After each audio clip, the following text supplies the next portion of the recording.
तो गाइस हम लोगों ने यहाँ की माइनॉरिटीज़ के बारे में तो बात कर ही ली है। अब भैया हम लोग बात कर लेते हैं, सॉरी हम लोगों ने यहाँ पे अभी एरिस्टोक्रेसी के बारे में बात कर ली थी। तो यहाँ पे माइनॉरिटीज़ में थी हमारी एरिस्टोक्रेसी। अब भैया हम लोग के मन में सवाल ये आता होगा, जब माइनॉरिटीज में हमारी एरिस्टोक्रेसी थी तो भैया अब मेजोरिटी में कौन थी? तो भैया ऑब्वियसली बात है, जैसे कि आज के समय पर अगर इंडिया में पैटर्न आपको देखने को मिलते हैं कि अगर इंडिया की अगर वेल्थ देखी जाए तो फिर उसमें सबसे ज़्यादा कंट्रीब्यूशन किसका रहेगा, मतलब सबसे ज़्यादा वेल्थ की होल्डिंग किसके पास देखेगी? आपको केवल 1% जो लोग होते हैं कंट्री के, उनके पास ही हम लोग बात करें होल्ड होती है वेल्थ की, और बाकी 99% लोग तो ऐसे ही घूमते रहते हैं। तो वैसे ही वहाँ पे थे, तो मेजोरिटी में कौन थे? Majority of population was made up of peasantry, यानी कि जो किसान वगैरह थे उनके हाथ में थी। To the west the bulk of land farmed by the tenants. तो हम लोग बात करें वेस्ट की, उधर पे हम लोग बात करें बल्क ऑफ लैंड टीनेंट्स के द्वारा, और छोटे जो ओनर्स थे उनके द्वारा उनकी जाती थी। While the eastern and central Europe patterns of land holdings वास होगा यहाँ पे, was characterized by the west estates which were cultivated by Serbs। तो इसको हम लोग समझते हैं, तो आई थिंक पहले इसका नोट बना लीजिए आप लोग, फिर मैं इसको क्या कर लूँगा डायग्राम की मदद से समझ आ रहा है, ठीक है आपको? जल्दी से आप लोग नोट कर लीजिए इसे, और मैं आपको मैप के थ्रू समझा रहा अब मैं।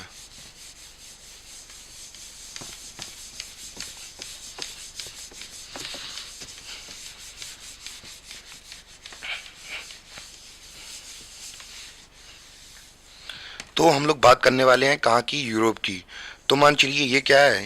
यूरोप का एक हिस्सा है, ठीक है? तो ये यूरोप का हिस्सा है। तो अगर हम लोग बात करें ऐसे इसको डिवाइड कर दे रहे हैं, तो इस साइड तो भैया हमें इंडस्ट्रियलाइजेशन का असर देखने को मिल रहा था। तो ऐसे करके छोटे छोटे फार्म्स थे यहाँ पे, और जो छोटे छोटे हम लोग बात करें गरीब किसान थे या छोटे लैंड ओनर्स थे, तो वहाँ पे कल्टीवेशन करके क्या करते थे? अपना घर गुजारा करते थे। और भैया हम लोग बात करें कि जैसे ही यहाँ पे हम लोग बात करें रेवोल्यूशन हुआ, इंडस्ट्रियल रेवोल्यूशन हुआ, तो भैया धीमे धीमे ये लोग धीमे धीमे डेवलप होने लगे। और यहाँ पे क्या था? यहाँ पे रहते थे भैया अपने, जो हमने बताया था एरिस्टोक्रेसी के लोग होते थे, तो ये लोग अपने यहाँ पे रखवाते थे क्या? सर्व्स रखवाते थे। ताज पहना दें? तो ये लोग क्या रखते थे? सर्फ्स रखते थे। तो अब भैया सर्फ्स कौन है? सर्फ्स ऐसे गरीब किसान हैं, गरीब आदमी हैं, जो कि इनके लिए काम करते हैं, इनके लिए काम करते हैं, और जो भी फसल होती है उससे थोड़ा बहुत अपने पास रख लेते हैं, बाकी सब पूरा अपने मालिक को दे देते हैं। तो इस इलाके के अंदर हम लोग बात करें कि ये लोग रहते थे। अब हम लोग बात करें जब इंडस्ट्रियल रेवोल्यूशन हुआ, तो फिर भैया हम लोग बात करने वाले हैं फ़ायदा किसे हुआ? फ़ायदा इन्हें कम हुआ और इधर पे ज़्यादा हुआ। तो धीमे धीमे हम लोग बात करें कि जब इंडस्ट्रियल रेवोल्यूशन आया, तो क्या आया? इंडस्ट्रियल रेवोल्यूशन हुआ जब हमारा,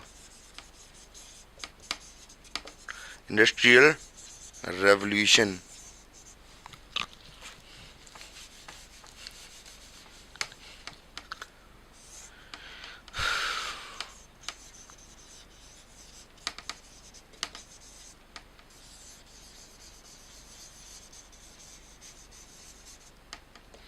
तो हमारे यहाँ पे जब इंडस्ट्रियल रेवोल्यूशन हुआ, तो जो हमारे इस साइड के जो किसान थे, तो वो धीमे धीमे डेवलप करने लगे। अब भैया इनके पास थोड़ी बहुत रकम अकम आने लगी। तो भैया इसी के साथ अभी तक हम लोगों ने बात की थी किसकी? एरिस्टोक्रेसी के बारे में, वो जो कि इस साइड पे थे, ठीक है? और इस साइड पे थे हमारे पीजेंट्री, छोटे छोटे किसान वगैरह थे, ठीक है? और धीमे धीमे हम लोग बात करें कि अब जब इनके पास इंडस्ट्रियल रेवोल्यूशन हो गया स्टार्ट, तो यहाँ पे ऐसे ऐसे करके हम लोग बात करें जो मिडिल क्लास थी, अब भैया वो क्या होगी? इमर्ज होगी। तो अब अभी तक क्या चल रहा था सीन? की एरिस्टोक्रेसी दबाती थी किसको? पीजेंट्री को, क्योंकि भैया अभी तक इन लोगों की आदतें थी कि टीनेंट्स की आदतें क्या थी? भाई साहब माफ कर दो हमें, रहमो गुजर करो हमारे ऊपर, हमें माफ करो। तो ऐसे करके याचना कर करके उनसे थोड़ी बहुत मोहलत मांग लेते थे। तो अब भैया अब जो मिडिल क्लास आएगी, तो भैया इनके पास भले ही पैसा ज्यादा ना हो, पर थोड़े बहुत पढ़े लिखे थे, बुद्धि वाले तेज थे आदमी। और भैया जब आपके पास ज्ञान होता है, तो आप दुनिया की हर चीज जी सकते हैं, कोई भी चीज। दुनिया आपसे आपका घर छीन सकती है, आपका पैसे छीन सकती है, पर आप जो हैं, आपका ज्ञान, आपकी समझदारी, वो दुनिया कोई नहीं छीन सकती आपसे। तो बस धीमे धीमे वो क्या करेंगे? अब धीमे धीमे रेवोल्यूशन लाना स्टार्ट करेंगे। अभी तक हम लोग क्या देख रहे थे कि यहाँ पे एरिस्टोक्रेसी थी और पीजेंट्री थी, यानी कि माइनॉरिटीज थी और मेजोरिटी थी। अब भैया अब नई क्लास का उदय होगा, वो क्लास होगी कौन सी? New middle class. हम लोग बात करें मिडिल क्लास का, क्या होगा? अब एमरजेंस होगा, ठीक है? किसका एमरजेंस होगा? इसको पहले मैं इरेज कर दूं।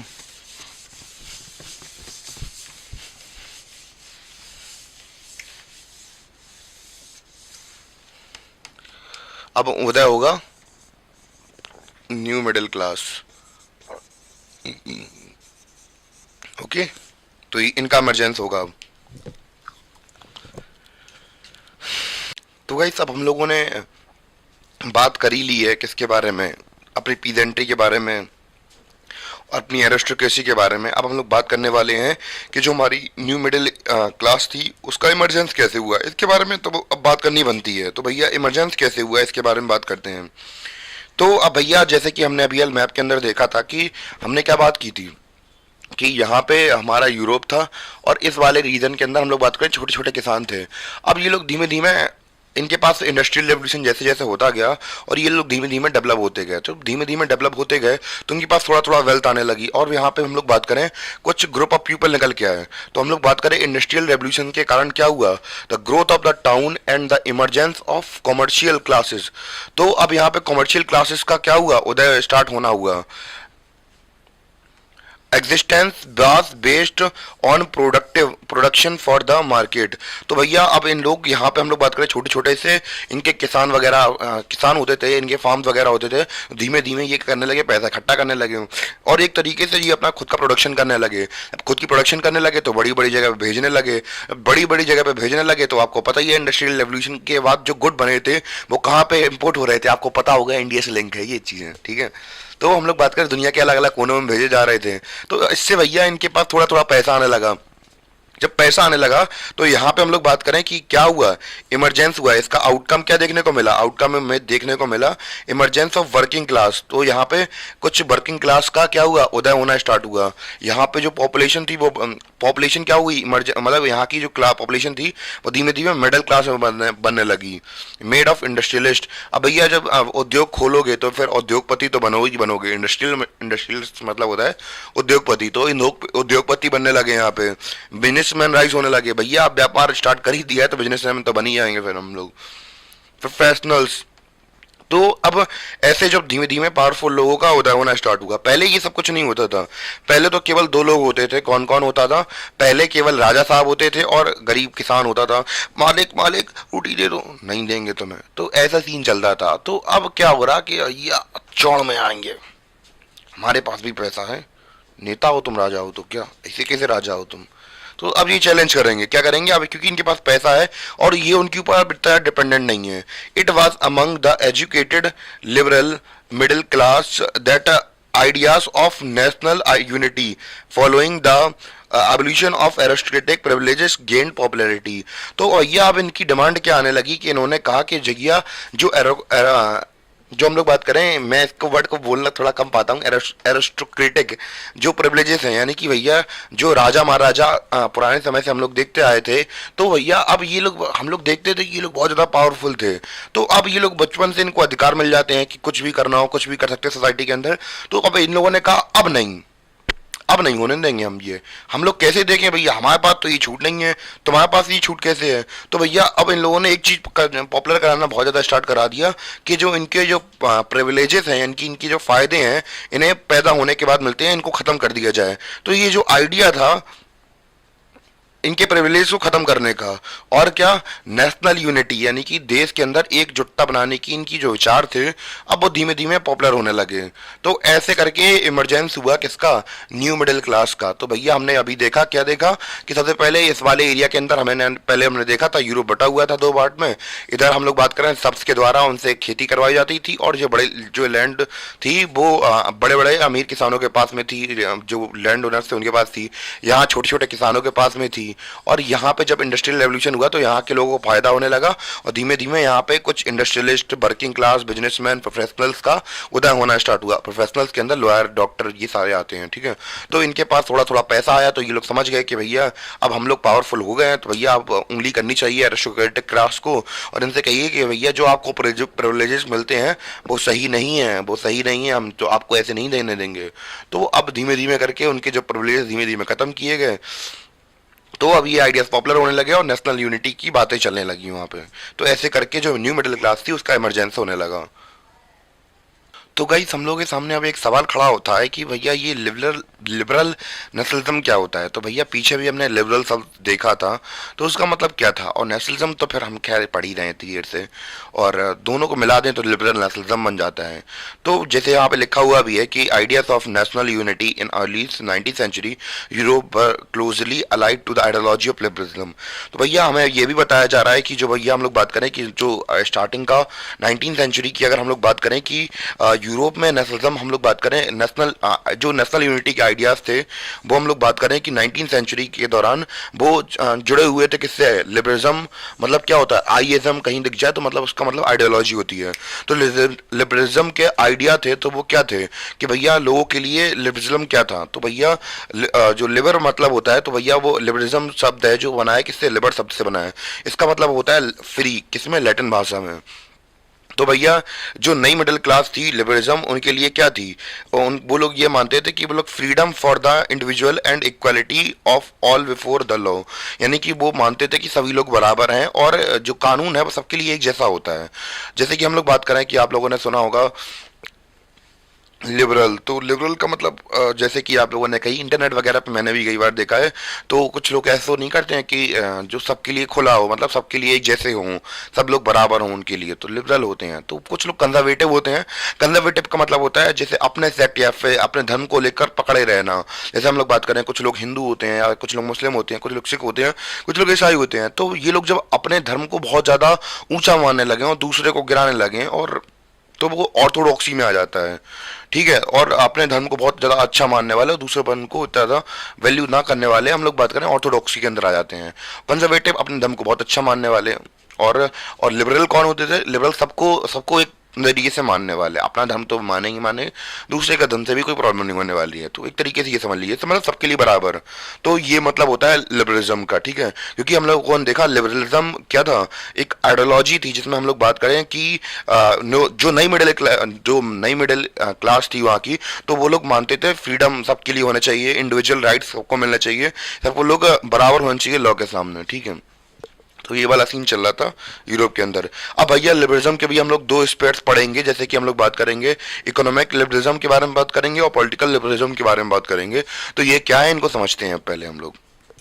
आई थिंक इतना क्लियर हो गया होगा आप लोगों को कि हम लोगों ने कैसे कैसे इन चीज़ों को समझा, तो क्लियर हो गया होगा उस। यहाँ पे हम लोगों ने किसकी बात कर ली, हम लोगों ने यूनिटी की बात कर ली, आइडियोलॉजी की बात कर ली कि जो नेशनल यूनिटी थी वो जुड़ी हुई थी किससे, लिबरलिज्म से जुड़ी हुई थी, और लिबरलिज्म का मीनिंग देख लिया हमने यहाँ पे। तो बस अब बात करते हैं अपने इसके टाइप्स के बारे में।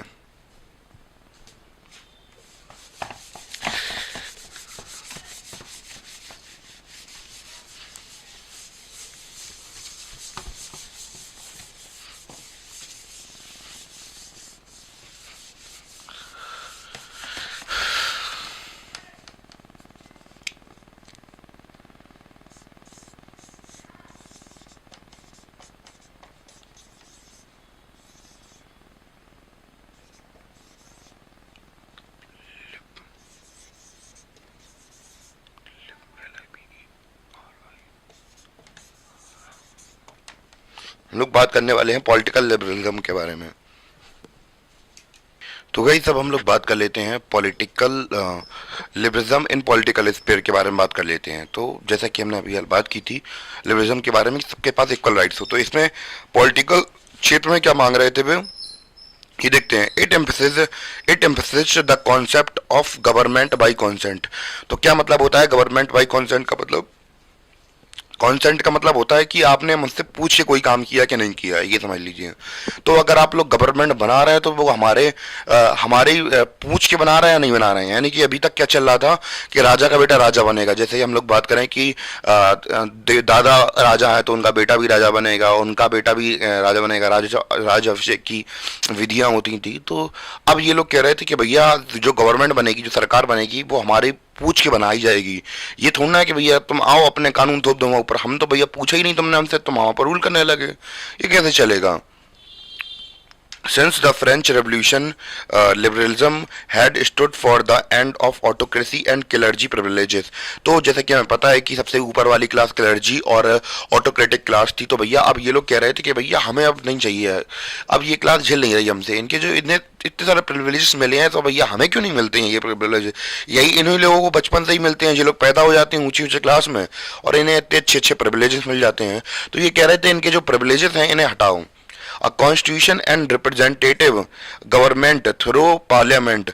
तो भैया अब ये लोग कह रहे थे कि भैया अब हमें क्या चाहिए, हमें क्या चाहिए, हमें अपने लिए कॉन्स्टिट्यूशन चाहिए, क्या चाहिए, हमें अपने लिए कॉन्स्टिट्यूशन चाहिए और representative government. Just like democracy हमारे यहाँ पे होता है कि हमें रिप्रेजेंट करने के लिए हमारा मोहल्ले से या फिर हमारे स्टेट से नेता जाता है हमें रिप्रेजेंट करने के लिए, तो वैसे ही ये लोग क्या मांग रहे थे, कॉन्स्टिट्यूशन मांग रहे थे और रिप्रेजेंटेटिव मांग रहे थे। ठीक है, मतलब गवर्नमेंट रिप्रेजेंटेटिव गवर्नमेंट मांग रहे थे। 19th century liberal are also studied stressed in inviolability of private property. तो भैया अब ये लोग कह रहे थे कि जो प्राइवेट प्रॉपर्टी होती है तो भैया इसमें हमें हकदारी चाहिए, क्या चाहिए, हकदारी चाहिए। अभी तक क्या चल रहा था सीन के जो प्रॉपर्टी होती थी वो किसके नाम पे होती थी, राजाओं के नाम पे होती थी या फिर वहाँ के लैंड लॉर्ड्स के नाम पे होती थी। अब इन्होंने प्राइवेट प्रॉपर्टी की बात करना स्टार्ट कर दी। Yet the equality before the law did not necessarily stand for universal suffrage. तो भैया अब थोड़ी हिपोक्रेसी की भी सीमा होती है, पर ये लोग इतनी अच्छी अच्छी बातें कर रहे हैं कि भैया सबको अधिकार दो, सब बराबर हैं, पर ये केवल और केवल अपने लिए बात कर रहे हैं, स्पेशली मेंस के लिए बात कर रहे हैं। ये औरतों के लिए कोई कोई चीज ना, कोई फ्रीडम मांग रहे हैं ना कुछ मांग रहे हैं। इवन की जो राइट्स हैं फीमेल्स के वोटिंग के वो 20 सेंचुरीज में मिले हैं, यानी कि इस समय पर उनकी कोई बात ही नहीं चल रही है। ये केवल और केवल अपने लिए बात करते हैं। यूनिवर्सल सफरेज क्या होता है, सभी के लिए इक्वल होती है। जैसे हमारे यहाँ पे इंडिया के अंदर अगर वोट देने की जो पॉलिटिकल राइट्स होते हैं वो यूनिवर्सली सफरेज हैं, जैसे कि सबके पास अधिकार है, चाहे वो औरत हो महिला हो कोई भी हो, हमें कोई उससे मतलब नहीं होता है। पर यहाँ पे ये लोग केवल मेंस की बात कर रहे हैं, औरतों के लिए बात नहीं कर रहे हैं। मतलब औरतों को तो बहुत ज्यादा जाके लेट में राइट्स मिलेंगे। क्लियर। तो अभी तक हमने क्या देखा, लिबरलिज्म इन पॉलिटिकल स्फीयर के अंदर हमने ये देखा कि ये लोग मांग रहे थे कि भैया कि जो गवर्नमेंट बने वो कॉन्सेंट से बने, यानी कि इनके ऐसे यानी कि इनकी पूछ पूछ के बनाई जाए। दूसरा ये देखा कि भैया फ्रेंच रेवोल्यूशन के दौरान इन्होंने देखा कि लिबरलिज्म का आइडिया आ रहा था इनके अंदर और ये लोग कह रहे थे जो ऑटोक्रेसी और क्लर्जी के जो प्रिविलेजेस हैं इन्हें हटाया दिया जाए। तीसरा क्या देखा, ये लोग चाह रहे थे कि कॉन्स्टिट्यूशन बनाया जाए और रिप्रेजेंटेटिव गवर्नमेंट बनाई जाए। और ये लोग क्या मांग रहे थे, प्राइवेट प्रॉपर्टी के राइट्स मांग रहे थे। और ये लोगों ने लास्ट में हमने देखा कि भले ही इतनी लंबी लंबी बात कर ली हो पर ये केवल अपनी फायदा देख रहे थे, दूसरों के से इन्हें मतलब नहीं था। ये केवल यूनिवर्सल सफरेज की बात नहीं कर रहे थे, ये केवल मेंस की बात कर रहे थे, औरतों के लिए ये लोग खड़े नहीं थे। इतना क्लियर हो गया होगा आप लोगों को। तो गाइस हम लोगों ने पॉलिटिकल स्फीयर के बारे में तो बात कर ही ली थी लिबरलिज्म के। अब हम लोग बात करने वाले हैं इकोनॉमिक डायमेंशन के बारे में कि इकोनॉमिकली हम लोग कैसे लिबरल होना चाह रहे थे यूरोप के लोग। तो हमने देखा था पॉलिटिकल में तो वहाँ पे रिप्रेजेंटेटिव मांग रहे थे अपने गवर्नमेंट के, और अब यहाँ पे क्या कर रहे हैं तो हम लोग समझते हैं लिबरलिज्म इन इकोनॉमिक स्फीयर। तो इकोनॉमिक स्फीयर में क्या डिमांड कर रहे थे ये लोग, emerging middle class demanded for the freedom of market and evolution of uh, evolution of state imposed restriction on the movement of goods and capital. तो वो लोग ये कह रहे थे कि भैया जो गुड्स और हम लोग बात करें कैपिटल का मूवमेंट होता था तो इसके ऊपर जो एरिस्टोक्रेसी क्लास होती थी वो क्या करते थे, वो लोग इनके ऊपर रोक टोक लगा देते थे। जैसे कि मान चलिए कि इन्हें करना है, आपको इन्हें माल देना है, इन्हें माल नहीं देना है। तो अब भैया रोक टोक से अब परेशान हो गए थे। अब भैया जब आपकी जिम गर्म होती है और आपको कोई रोकने टोकने की कोशिश करता है तो फिर मज़ा नहीं आता है। जो एक कंडीशन तब होती है जब आपके पास बिल्कुल पैसे नहीं हो, तब तो मान चलो कि हाँ कह दिया तो भैया आप कोई ऑप्शन ही नहीं बचा हमारे पास। पर जिम गर्म है तो भैया आप कौन नेता बन रहे तुम्हें।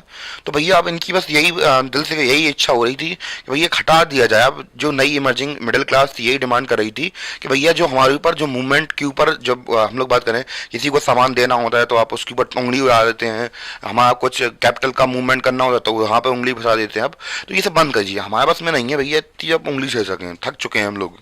ठीक है, तो ये डिमांड कर रहे थे। और हम लोग बात करें क्यों क्यों मिडिल क्लास अपोज कर रही थी ये रिस्ट्रिक्शंस? क्योंकि भैया इन्हें चैलेंजेस आते थे economic setup at that times. तो जो हम लोग बात करें इनके जो सेटअप्स थे तो उसमें मतलब बहुत ज़्यादा प्रॉब्लम होती थी, differences in unit of weight measurement of goods. तो अब जैसे कि हम लोग बात करें कि यूरोप के अंदर होता ये था कि जैसे मान चलो कि ये कोई किंगडम है, ठीक है, ये कोई किंगडम है, तो अब यहाँ से अगर यहाँ पे हमें कोई चीज़ बेचने जानी है तो फिर यहाँ पे उस समय पर देखो कोई कंट्री या नेशन तो होता नहीं था, अगर होता भी तो वो भी वहाँ भी टैक्स लगता ना। तो अलग अलग यहाँ पे हम लोग बात करें यूनिट्स ऑफ एम्पायर हमारे खड़े हुए हैं, और यहाँ से अगर हम कोई सामान बेच रहे हैं 5% यहाँ ले लिया, 10% यहाँ ले लिया, 10% यहाँ ले लिया और 15% यहाँ ले लिया। तो जैसी स्टेट होती थी उनकी इच्छा हो रही जैसे, उसी हिसाब से अपने हिसाब से वो टैक्स बढ़ा दे रहे हैं। तो भैया अब कोई सामान 10 रुपए का है वो सीधे सीधे 100 रुपए का पहुंच जाएगा, तो फिर अब वहाँ कोई सामान खरीदेगी क्यों? क्योंकि भैया हमारा जो सामान की वैल्यू थी, जो प्राइस इतनी ज़्यादा, हमें टैक्सेस ही इतने ज़्यादा दे दिया हमने कि उसकी वैल्यू बची ही नहीं है। तो अब भैया ये लोग थक चुके थे, क्योंकि भैया जो डिफरेंट मेजरमेंट यूनिट थे वो भी अलग अलग थे। जैसे कपड़े नापने का मीटर, मतलब जैसे हमारे यहाँ पे मीटर होता है, वहाँ पे वो वहाँ पे अलग सीन चलता है, ठीक है।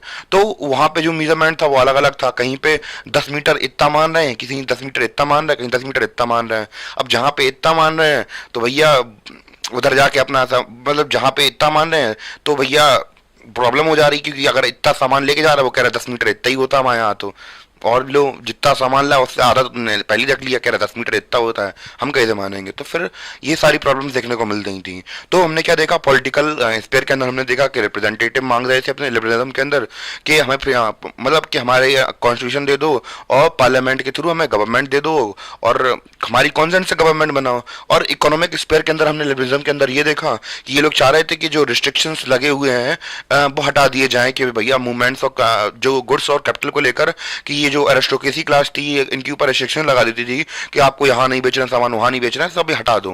तो यही यही सारी डिमांड कर रही थी कौन सी? Middle class. तो मिडिल क्लास वालों को बहुत सारे प्रॉब्लम्स होने लगी थी किससे? एरिस्टोक्रेसी क्लास से। और यही लोग हम लोग बात करें अब खिलाफ हो जाएंगे किसके? एरिस्टोक्रेसी के। क्योंकि भैया पीजेंट्री के पास तो वैसे ही जान नहीं है, वो तो वैसे ही कहते भैया हम तो हमारे हमारा आदमी, माफ कर दो माफ कर दो, इससे ज़्यादा कुछ नहीं बोलते। पर जब आप पढ़े लिखे होते हैं, आप खुद बताइए, मेरे साथ खुद एक्सपीरियंस हो चुका है, कोई अनऑफिशियल कोई अनप्रोफेशनल चीज़ करता है आपके सामने तो फिर गुस्सा तो आती है, चाहे फिर सामने जो भी खड़ा हो, फिर भाई कहीं बुरा लग जाता है फिर कि आप फालतू में आप अपनी इम्पोज कर रहे हैं। क्योंकि अगर गरीब आदमी होगा तो वो क्या करेगा भाई, अब अपनी गलती भी उसकी सामने वाले की गलती होगी, भाई साहब माफ कर दो माफ कर, तो ये नहीं होना चाहिए। तो आपको अपने राइट्स पता होने चाहिए, तो ये सीन होता है। तो ऐसे ये लोग अब डिमांड करने लगे हैं अलग अलग चीज़ें। तो गाइस हम लोग इसके बारे में इकोनॉमिक स्पेयर के बारे में बात ही कर रहे थे, और उसके आगे हम लोग बात करते हैं कि कुछ कंडीशन ऐसी भी, ये जो कंडीशन ऐसी थी, इकोनॉमिक कंडीशन ऐसी थी जो कि ऑब्स्टिकल बन रही थी किसके लिए? इकोनॉमिक एक्सचेंज में। और हम लोग बात करें कि मतलब ऑब्स्टिकल बन रही थी भैया कि ग्रो नहीं कर पा रहे थे हमारे न्यू कॉमर्शियल क्लासेस, जो कि अब नई नई डेवलप हुई थी, नए नए इंडस्ट्रियलिस्ट बने थे, नए नए बिजनेसमैन बने थे, तो उन्हें बहुत ज़्यादा प्रॉब्लम्स फेस करने को मिल रही थी। जैसे कि हम लोग अभी अभी बात की कि इन प्रॉब्लम्स की वजह से तो फिर इसको लेकर उन्होंने कहा कि सॉल्यूशन क्या बनाया जाए। तो फिर इन्होंने कहा कि भैया ऐसा करते हैं, कुछ इकट्ठा बनाते हैं, यूनिफाइड करते हैं। यूनिफाइड टेरिटरी बनाई जिन्होंने, उसमें मतलब एक यूनिफाइड इकोनॉमिक टेरिटरी बनाने के बारे में सोचा है इन्होंने, और उसका नाम क्या दिया इन्होंने? तो 1834 में बना भी ली। क्या बनाई? 1834 में 1834 में इन्होंने कस्टम यूनियन बनाया। क्या बनाया? कस्टम यूनियन बनाया इन्होंने, जिसका नाम क्या रखा? ज़ोल्वरीन नाम रखा। जिसमें इन्होंने क्या किया? Was formed in initiative of Prussia joint most of the states. तो इसमें हम लोग बात करें कि जर्मन स्टेट्स ने ज्वाइन किया, बनाया किसने? प्रूशिया ने बनाया। अब हम लोग बात करें कस्टम यूनियन क्या होता है, तो एक इकोनॉमिक टेरिटरी तरह समझ सकते हैं इसको हम लोग के, एक बड़े इलाके के अंदर, जैसे हम लोग बात करें इंडिया, चाइना, बांग्लादेश और नेपाल, भूटान, तो ये सभी कंट्रीज मिल जाए साथ में, जैसे हम लोग नहीं फ्री ट्रेड एग्रीमेंट करते हैं, तो उसी प्रकार से एक समय ट्रेड यूनियन बना लिया एक तरीके से, कि हम लोग अगर आपस में को ट्रेड करेंगे तो फिर हम लोग एक मेजरमेंट फिक्स कर लेंगे। जैसे अभी आप लोगों ने कुछ समय पहले सुना होगा ब्रिक्स ने एक नई करेंसी लॉन्च की है, तो फिर इन लोग जो आपस में ट्रेड करने वाले हैं, तो फिर जो हम लोग बात करें वेट्स और मेजरमेंट के जो अलग अलग पैरामीटर्स हैं वो सभी एक हो जाएंगे। और हम लोग बात करें करेंसी भी का एक मतलब चला, जैसे कि आज के समय पर हम लोग देखते हैं कि जो अलग अलग वर्ल्ड की ग्रुपिंग लीडर्स होते हैं तो वो लोग कर लेते हैं ऐसा।